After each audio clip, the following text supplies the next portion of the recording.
देखिए, आज हम लोग क्लास 10th बोर्ड एग्ज़ाम में पूछे जाने वाले 2 महत्वपूर्ण कवियों का जीवन परिचय पढ़ेंगे।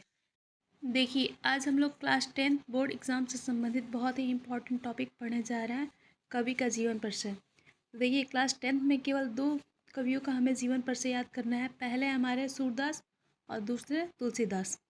तो देखिए, दोनों लोगों का आप जीवन परिचय याद कर लीजिए। आपके एग्ज़ाम में, बोर्ड एग्ज़ाम में एक क्वेश्चन जो है आपका 5 मार्क का मिल जाएगा। तो देखिए, आप सूरदास और तुलसीदास दोनों लोगों का जीवन परिचय याद कर लीजिए और रचनाएं याद कर लीजिए। कंफर्म है कि हर वर्ष यह दोनों क्वेश्चन अल्टरनेट करके पूछे जाते हैं। एक आपको क्वेश्चन मिल जाएगा। तो बात करते हैं हम सूरदास जी के जीवन परिचय का। तो देखिए, सूरदास जी का जन्म जो है सन 1535 में दिल्ली के सीही नामक ग्राम में हुआ था। जबकि कुछ विद्वानों का यह मानना है कि सूरदास जी का जन्म आगरा जिले के रुनकता नामक ग्राम में हुआ था। देखिए, दो मत सूरदास जी के जन्म के विषय में दो मत है। ठीक उसी प्रकार तुलसीदास के जीवन परिचय में भी कई अनेक मत है। अनेक अलग अलग वैज्ञानिकों ने अलग अलग मत दिया है। सूरदास जी के पिता का नाम रामदास सारस्वत था। इनकी मृत्यु 1640 पारसौली में हुई। इनकी रचनाएं सूरदास, सुरावली आदि हैं। तो देखिए, यह तो हुआ हमारा शॉर्ट फॉर्म। उसके अलावा सूरदास जो थे वह कृष्ण भक्त थे, जैसा कि आप चित्र में देख सकते हैं। सूरदास जो थे वह कृष्ण भक्त थे और वह गौ घाट में भगवान कृष्ण के मंदिर में कीर्तन गाया करते थे। यह कीर्तन वह अपने गुरु वल्लभाचार्य से सीखते थे। अब विस्तार से देखते हैं कि हम सूरदास जी का जीवन परिचय क्या था। यह तो हो गया हमारा शॉर्ट फॉर्म। अब बात करते हैं हम सूरदास जी के जीवन परिचय की। देखिए, सूरदास जी का जन्म जो था सन 1535 में दिल्ली के सीही नामक ग्राम में हुआ था। जबकि कुछ विद्वानों के अनुसार इनका जन्म आगरा के रुनकता नामक ग्राम में मानते हैं। देखिए, इसके अलावा हम सन के अलावा अगर ईस्वी की बात करें तो इनका जन्म 1478 ईस्वी में हुआ था। सूरदास जी बचपन से ही अंधे थे। ये बचपन में गौ घाट में विनय के पद गाते थे।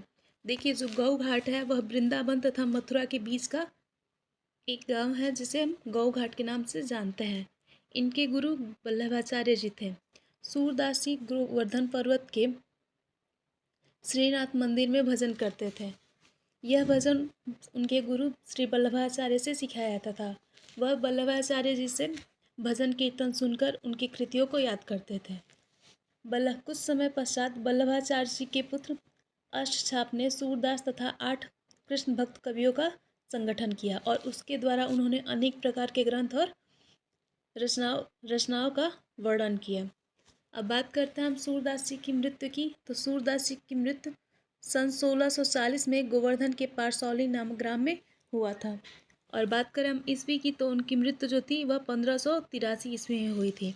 सूरदास जी कृष्ण भक्त थे, अर्थात वह गोवर्धन के मंदिर में कृष्ण जी की आरती करते थे।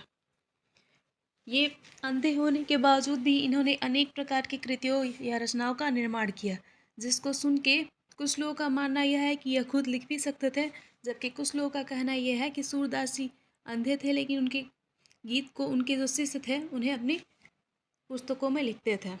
तो यह तो हुआ इनका जीवन परिचय। अब बात करते हैं हम सूरदास जी द्वारा रचित रचनाओं के बारे में। तो देखते हैं हम सूरदास जी ने निम्न रचनाओं का निर्माण किया। पहला सुरसागर, दूसरा सुरावली और तीसरा साहित्य लहरी। यह इनकी प्रमुख रचनाएं हैं। देखिए, जैसे कि हमने कहा कि ये अंधे से बचपन से ही अंधे थे, तो यह कुछ लिख पढ़ नहीं सकते थे। जबकि कुछ विद्वानों का मानना यह है कि यह अंधे होने के बावजूद भी लिखने की कला इन्हें आती थी। उसके अलावा कुछ विद्वानों का यह मानना है कि यह केवल भगवान कृष्ण की भक्ति में लीन होकर जो गीत, मुहावरे या गाने गाते थे, उन्हें उनके शिष्य सुनकर उन्हें अपनी पुस्तकों में रचित करते थे। तो देखिए, जैसा कि हमने कहा कि बोर्ड एग्ज़ाम के लिए 2 कवियों का जो जीवन परिचय है वो याद करना बहुत ही ज़रूरी है, जिसमें से आपने सूरदास जी को तो आज पढ़ लिया, फिर जल्द ही तुलसीदास जी के जीवन परिचय का भी वर्णन करेंगे।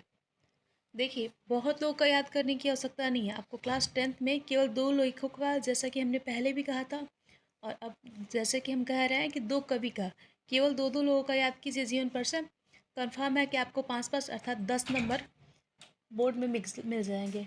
लेखक का जो 5 नंबर का जीवन परिचय होता है, ठीक उसी प्रकार कभी कभी जीवन परिचय 5 मार्क का होता है, जिसमें से 3 मार्क जो होता है वह जीवन परिचय के लिए मिलता है, जबकि 2 मार्क जो होता है वो उनके रचनाओं के लिए मिलता है। देखिए, आज हम लोग क्लास 10 बोर्ड एग्जाम से संबंधित बहुत ही इम्पोर्टेंट टॉपिक पढ़ने जा रहे हैं, जीवन परिचय। देखिए, जैसा कि हमने पहले वीडियो में भी कहा था कि आपको क्लास 10 में केवल 2 कवियों का जीवन परिचय याद करना है। पहले हो गए सूरदास, जो कि इसके पहले वीडियो में हमने उनके बारे में बताया है। अब बात करते हैं हम तुलसीदास की। देखिए, क्लास 10 में कवि या लेखक दोनों लोगों का एक एक जीवन परिचय पूछा जाता है, जिसमें से कवि का जीवन परिचय 5 अंक के आते हैं तथा लेखक के भी जीवन परिचय 5 अंक के आता है। अर्थात हाई स्कूल बोर्ड एग्जाम के लिए 2 लेखकों का और 2 कवियों का, दोनों लोगों का 2-2 जीवन परिचय याद कर लीजिए। कंफर्म है कि आपके बोर्ड एग्जाम में 10 अंक के मार्क प्राप्त हो जाएंगे। जैसा कि हमने कहा कि इससे 2 क्वेश्चन बनेंगे, या तो देखिए सूरदास जी का जीवन परिचय पूछा जाएगा या फिर तुलसीदास जी का। दोनों लोग का अल्टरनेट किया हुआ है, तो आप दोनों लोग को याद कर लीजिए। आप लोग का एक क्वेश्चन कंफर्म है कि बोर्ड एग्जाम में पूछ दिया जाएगा। ठीक उसी प्रकार जैसा हमने लेखक में भी बताया था कि 2 लोगों का जीवन परिचय याद कर लीजिए, जिसमें से आपके बोर्ड एग्जाम में एक 5 अंक का मिल जाएगा। अर्थात अगर कहा जाए तो क्लास 10 बोर्ड एग्जाम के लिए जीवन परिचय अगर याद करने पर आपको 10 मार्क कंफर्म है कि मिल जाएंगे। अब बात करते हैं हम तुलसीदास जी के जीवन परिचय की। देखिए देखिए तुलसीदास जी के जन्म में भी अनेक प्रकार के मत हैं, लेकिन फिर भी कुछ विद्वानों का मानना है कि तुलसीदास जी का जन्म सन 1532 में सिही के चित्रकूट के राजापुर नामक ग्राम में हुआ था। इनके बचपन का नाम राम बोला था। इनकी माता का नाम हुलसी तथा इनके पिता का नाम आत्माराम था। इनकी मृत्यु 1623 में चित्रकूट में ही हुई थी। यह राम भक्त थे। इनकी जो रचना है वह निम्न इस प्रकार है, जैसे कि रामायण, गीतावली, कवितावली, जानकी मंगल, पार्वती मंगल तथा विनय पत्रिका। देखिए, यह तो हो गया कि तुलसीदास जी के जीवन से संबंधित शॉर्ट में हम जानकारी ले लिए। अब इसको विस्तार से हम पढ़ते हैं कि तुलसीदास जी का जीवन जन्म कब हुआ था, इनके गुरु कौन थे तथा इन्होंने अपना ज्ञान कहाँ से प्राप्त किया, इनके जीवन में क्या क्या घटनाएं घटित हुई। चलिए देखते हैं। देखिए, जैसा कि पहले ही हमने आपको बताया था कि तुलसीदास जी के जीवन से संबंधित, जन्म से संबंधित अनेक मत हैं, अनेक तथ्य हैं, लेकिन कुछ भी वैज्ञानिकों का मानना तुलसीदास जी का जन्म जो था वह 1532 ईस्वी में चित्रकूट के राजापुर नामक ग्राम में हुआ था। इनकी माता का नाम हुलसी तथा पिता का नाम आत्माराम था। इनके बचपन का नाम राम बोला था। इनके जन्म के समय सभी दांत मौजूद थे तथा इनका शरीर जो था अन्य बालकों की तुलना में बड़ा था, जिसके कारण इनके माता पिता इन्हें अशुभ मानते थे। कुछ समय तक इनकी माँ ने इनका पालन पोषण किया, लेकिन कुछ समय बाद इनके माता पिता ने इनको छोड़ दिया, जिसके कारण इनकी माँ की जो दासी थी उन्होंने इनको पाला। उसके कुछ समय बाद इनकी देखभाल नरहरि दास ने किया तथा इन्होंने ही इन्हें शिक्षा दीक्षा दी। अर्थात इन्हें जो ज्ञान अर्जित हुआ वह इन्हें इनके गुरु नरहरि दास से मिला। इनका विवाह रत्नावली नामक महिला से हुआ। अपनी पत्नी से, एक बार की बात है, यह अपनी पत्नी से अर्धरात्रि में अपने ससुराल जाने के कारण, जिस समय अधिक वर्षा और तूफान था, जिसके कारण इनकी पत्नी ने इन्हें डांटा, इन्हें समझाया, जिसके कारण ये सन्यासी बने। ये काशी में वेद का ज्ञान प्राप्त किए तथा इनकी मृत्यु जो हुई वह 1632 ईस्वी में हुई। अर्थात काशी में ही इनकी मृत्यु 1632 में हुई। इनका अधिकांश समय जो था वह चित्रकूट में व्यतीत हुआ। देखिए, यह तो हो गया हमारे तुलसीदास जी के जीवन परिचय। अब बात करते हैं इनकी रचनाएं, किन किन काव्यों की रचना की।